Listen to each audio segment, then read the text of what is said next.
السلام عليكم مشاهدينا الكرام، مرحبا بكم معايا في فيديو جديد. كنشكر الناس داخل ارض الوطن وخارج ارض الوطن. كنشكركم على التعليق الزوينه ديالكم اللي كتخليو في حقي. صحاب القناه والدار داركم، الناس القدام والناس الجداد، 100 الف مرحبا بكم. كما كتشوفوا معايا اليوم غادي نحضروا واحد الطويجين صراحه كيجي رائع وكيتوجد في واحد الوقت قصير. نبدا على بركه الله. اللهم صل على سيدنا محمد وعلى اله واصحابه اجمعين.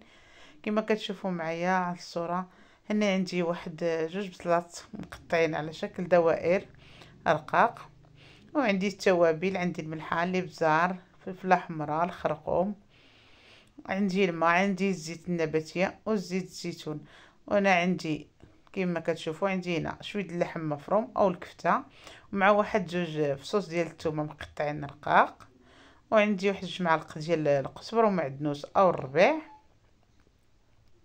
درتهم في واحد ربوط ليبول. هنا غادي نزيد عليهم الروز اللي غير سلقته، غير نسلقه غير واحد شويه كما كتشوفوا. يعني غنحتاج الكميه اللي واحد 3 المعالق ولا 4 المعالق كبار. وغادي نضيف عليهم التوابل. غندير واحد نص معلقه ديال الخرقوم او الكركم، معلقه ديال الفلفله حمراء او التحميره او بابريكا، واحد 4 معلقات ديال الفلفل الاسود او الابزار، و4 معلقات ديال الكمون. وهنا عندي الملح، والملح دائما حسب الذوق.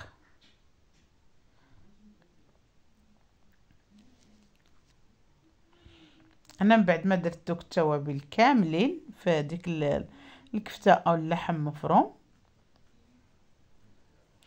غادي نخلط مزيان تينسجموا ويا ديك التوابل كما كتشوفوا على الصوره. يعني غادي ندخل فيها ديك التوابل والربيع والثومه. صراحه الطاجين راه تيحمقوا عليه الوليدات، تيجي صراحه، ولكن تيجي لذيذ بزاف. وبالنسبه للكميه ديال الكفته اي نوع عندك، ودائما الكميه على حسب افراد العائله واللي متوفر لك بطبيعه الحال.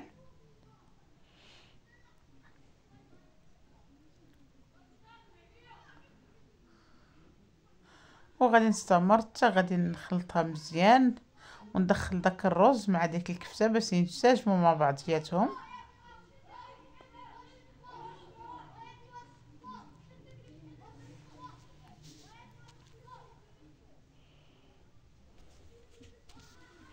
انا من بعد ما خلطتها مزيان يعني نسجموا داك الكفته مع ديك التوابل، غادي نجيب هنا الطاجين. كما كتشوفوا جبت الطاجين، واللي بيطيبها في طنجره او في يمكن لي انا طيبتها في الطاجين. الصراحه في الطاجين كتجي غزاله، كتجي ولا اروع. وهنا كما كتشوفوا عندي داك البصله اللي قطعت، دوك جوج بصلات اللي قطعت دوائر رقاق كما كتشوفوا على الصوره. غادي نفرشهم في داك الطاجين، غادي نقادهم.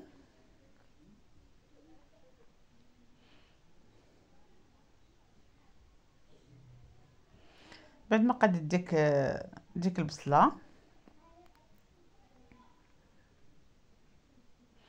عندي هنا واحد جوج مطيشات او جوج حبات ديال المطيشه، غادي نقطعهم حتى هما دوائر. وطبيعه الحال تقطع الشكل اللي تيعجبكم، واللي كل واحد كيما تيعجبو يمكن ليه يقطع.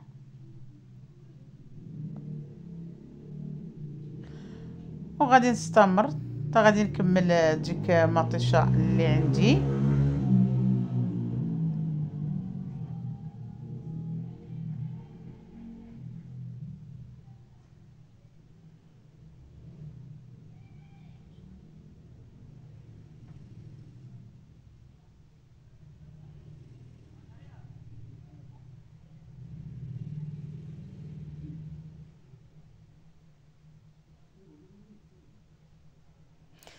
هنا من بعد ما قطعت ديك المطيشه كما شفتوا على الصوره قطعتها دوائر.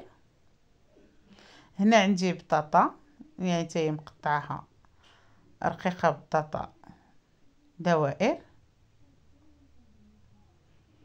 والكميه اللي غادي تقدكم يمكن لكم هي اللي غديروا. غادي نستف ديك البطاطا في الطاجين حتى هي،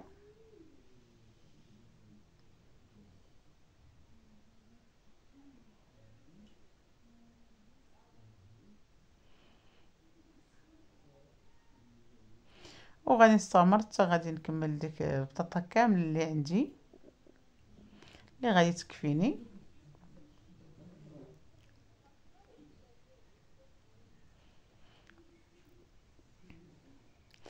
بعد ما كملت ديك البطاطا غندوز هنا ندير التوابل. غادي ندير الملحه، هما من الملحه على حسب الذوق. غندير 4 معالق ديال الكركم، واحد نص معلقه ديال الفلفله حمراء او التحميره، 4 معالق ديال الابزار، واحد 4 معالق ديال الكمون، وغادي نخلطهم بواحد نص كاس ديال الماء كما كتشوفوا على الصوره. غادي نخلط دوك التوابل مزيان.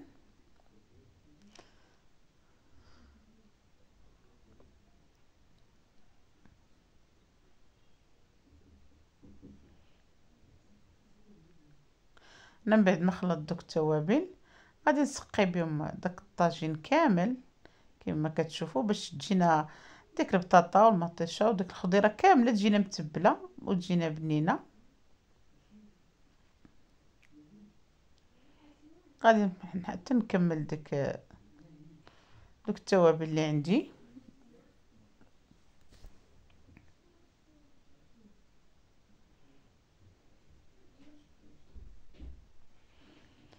من بعد ما كملت ديك التوابل سقيت بهم كاملين،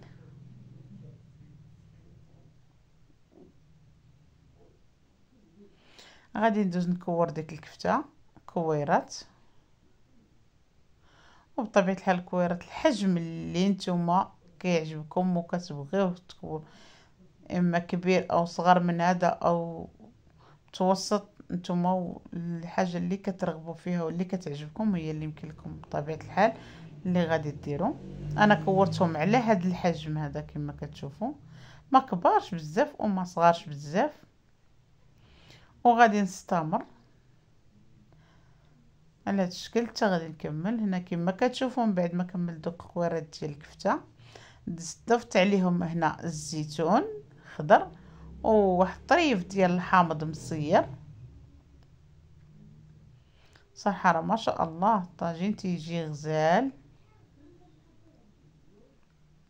انا غادي نزيد عليهم واحد 4 المعالق ديال زيت الزيتون،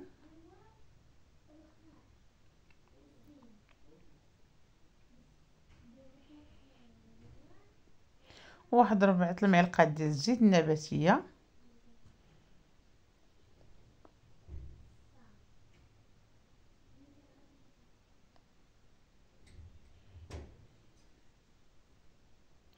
وغادي نغطي عليه وغادي نشعل عليه البوطه حتى يغلى، وغادي نقص عليه البوطه ونخليه يطيب.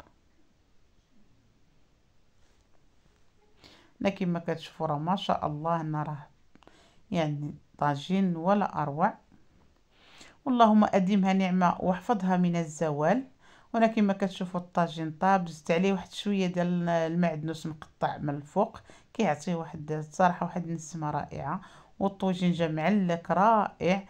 واللي شهيناه يسمح لينا، واللي وصل معنا حتى لهنا ما ينساناش بواحد اللايك وبواحد المشاهده كامله. شكرا والى فيديو قادم ان شاء الله.